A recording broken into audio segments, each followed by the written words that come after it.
What's good, people? It's about that time to randomly relate reverse rants no hate. Now, I want to address something. It was a question that I was asked by one of the family about. There was a rumor about Deontay Wilder going down to this Bridgerweight division. Okay. So no, no, it's not happening. At least as of now. And I said before, I don't think Deontay Wilder really would be interested in going down as a cruiserweight. I don't think that people really would want to see him do that. Now, if that would be his choice, then that would be his choice.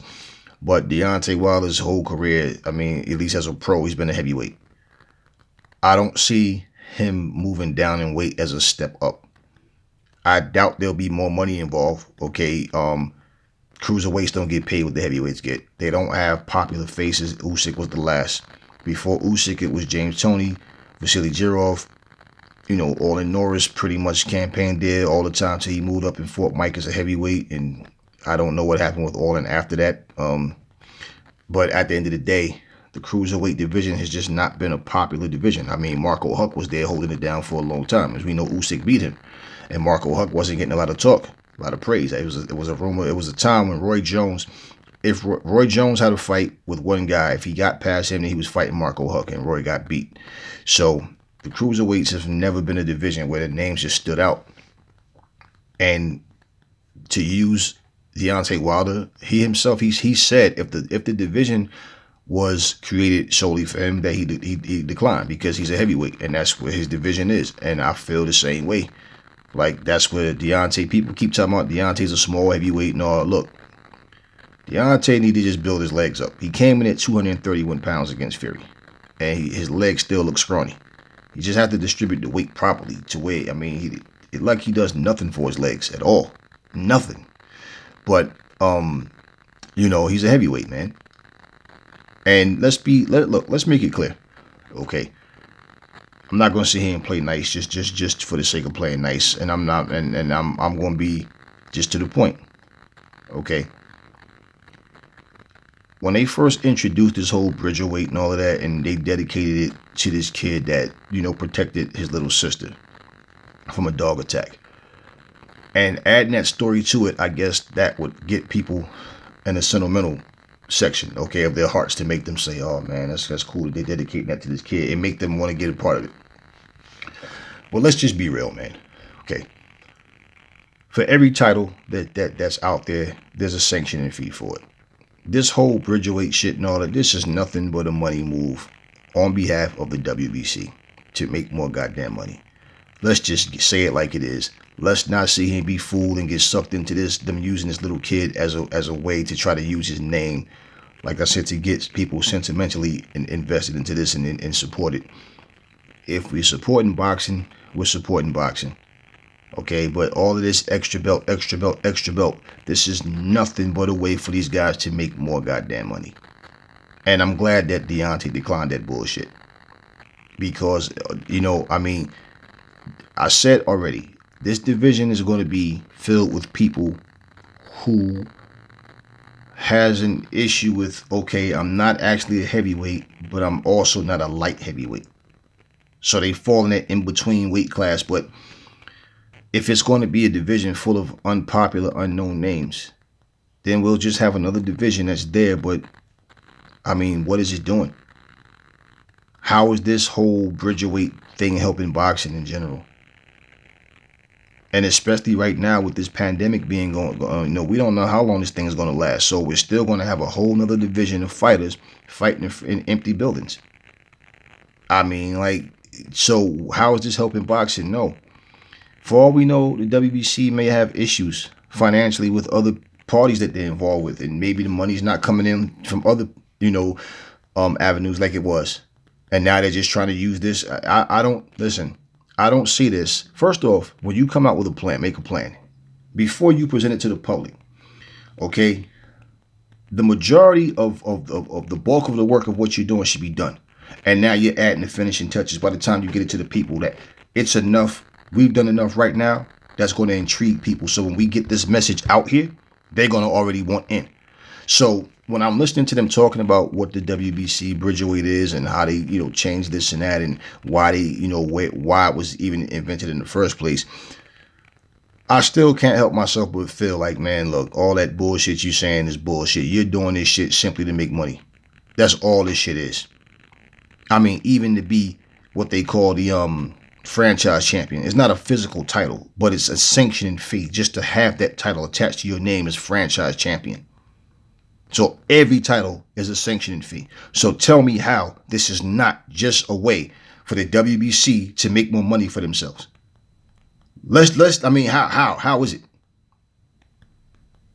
What significance does this serve? I understand the scenario. I understand what they're saying of as far as the guys in between. Yeah, I get all of that. But it's still, as far as I'm concerned, just another way to put more money in the pockets of these guys. And they feel like you're going to have fighters out there that's not going to turn down having a title. They're going to all want to be able to say they're a champion. And I feel like for Deontay, it would be a step down for him, this man to be WBC world champion just to turn around and now he's going to just become a Bridgerweight champion. And he's been a heavyweight all this time. The guy's 6'7". He doesn't have to come in there to now. His best weight has been like, 217, 219, that kind of, but he's tall enough to carry 231.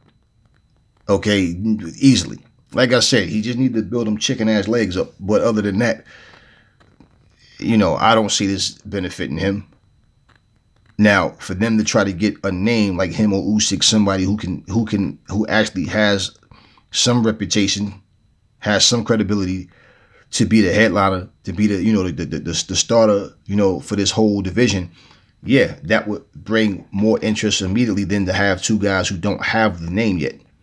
It's just a division, but it's like, well, we don't know these guys. So people do know who Usyk is. They do know who Deontay Wilder is. You see what I mean? So at least in that situation, it's like, well, okay, this is good for the division in terms of that for namesake. But overall, no, I don't see it. The money wouldn't be the same. And even still, regardless, how do you improve the sport of boxing by adding this division? And please don't use this little boy and his little sister as an incentive for people to want to get involved, just so you can line your pockets up. Because that's what I see. I don't see this being for nothing other than just a money-hungry move by the WBC. And I'm saying this because let's just be realistic, man. The WBO, WBA, IBF, all these other sanctioning bodies, if guys are going to start creating more titles, if guys are going to start trying to do all this other extra shit just to, line their pockets, then you cannot fucking fault the fighters for doing the same things.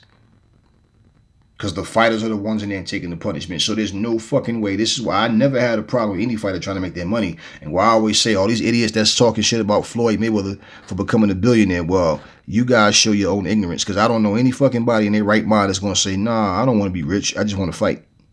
Nah, I don't really want to make big money. I just want people to be able to say, I'm better than this guy. I'm better than that guy. That's the only reason I do it. So if all these sanctioning bodies, these promoters, all these other entities in boxing that's lining their pockets up and they're not taking any fucking physical punishment, how the fuck can you get mad at a boxer and say, oh, he doesn't want this fight and that fight, oh, he's only doing this? Like I said, you're on the outside looking in. You don't know all the details, and you don't know what these fighters are being told, what they're going through within their own camps as well. So to sit and say that, you can't expect things to change on one end but it remains the same on the other end. Yeah, you let us continue to get rich off of you, but you stay in there and fight for pennies. Fight for what we throw at you, because we're rationing off the majority of your money. We're going to take the lion's share of the money. And that's all I see this being. Because, and think about it, we don't even, now we're assuming that WBO, WBA, and IBF is on board. We're assuming that they're eventually going to, but we haven't heard anything from them. And as of now, no, they're not on board. But if they did that, the WBC would be so powerful and controlling, because they would have it where they got a whole fucking division of people only fighting for their titles. Now, are these fighters contracted? It's like where it's not no stipulation where you can't fight a WBA fight or for the WBA title or IBO or whatever. I mean, this is going to do nothing because if they're not on board, this is going to be a big mess. You understand? This would be a big mess. And it'll be like the WBC got their own little world to themselves. And it gives them advantages in certain ways. Okay? And if they're offering more than what these guys would be offering, something that people feel like is more beneficial, it's just going to be a big mess, man. And I don't even see this working that way. So What actually happens from here, we don't know. But like I said, this is nothing more than the WBC saying, let me see, what else can we do to make money? Okay, we'll give it a good storyline. We'll use this little kid as our motivation. And you know what? People love a good storyline. But I have yet to see how this is going to benefit boxing. Nothing that I've seen or heard from this whole situation, even like this whole franchise champion nonsense. I don't even like the idea of that. What does the franchise champion mean? So now let me give an example, right? Lomachenko is franchise champion. So what does this do for his franchise champion status now? Because it's a title that he can't lose. So does he get stripped of the franchise champion if he loses again and then lose again? What happens when he's no longer the same fighter? What happens now? Then you take that from him. That title, that title of being franchise champion, and then okay, who can we make franchise champion now? It's not a title that you defend or lose. It's just a title that you have representing. It's just a rep. All you're doing is you're paying a sanctioning fee to represent the WBC. That's what you might as well be saying. Hey, listen, man, why don't you give me a chance to represent y'all? Allow me to represent myself, to say I fight for the WBC. Why don't you do that? Because that's what you're basically doing. Because like I said, it's not a title that you defend or lose, but you're paying a sanctioning fee for it. It's not even a physical title. So again, here we are now with this Bridgerweight. And Deontay Wilder said, I decline. You know, and I'm not saying that, look, if somebody want to do it, that's on them. Okay? Well, what I'm saying is, for Deontay, that would be a step down to me, as far as I'm concerned. That would be a step down to me. And I don't see the fighters at cruiserweight being any better than the guys at heavyweight. It's just a weight issue. So, I mean, what does it benefit him? Unless he just feel like it's an easier division to be in and he can beat all these guys and go make, I mean, you know, go get these guys, make some money beating up some guys that nobody knows. Because to be honest with you, if you're trying to take two heavyweights to be the guy to jump to start this whole thing, to me that just means you have a bunch of cruiserweights that, well, we have guys, but nobody know them. And it'll just be another division unnoticed. And maybe that story alone may get people to just watch. Let me see what the cruiserweights are about. Right? Bring some type of attention, but it is what it is in that regard, man. And Deontay declined it. Who else they're looking at, I don't know. Maybe they're going to look at Usyk. Does Usyk really want that? And I think just like you gave the title of franchise, or now you calling this a Bridgerweight, I think Usyk wants to be the heavyweight champion. Okay? So, as his body grows into that weight and it becomes more natural to him, we'll see what happens. But at the end of the day, it's a moneymaker, man. That's all this is. And that's all I'm going to say on this video, and I will catch y'all on the next one.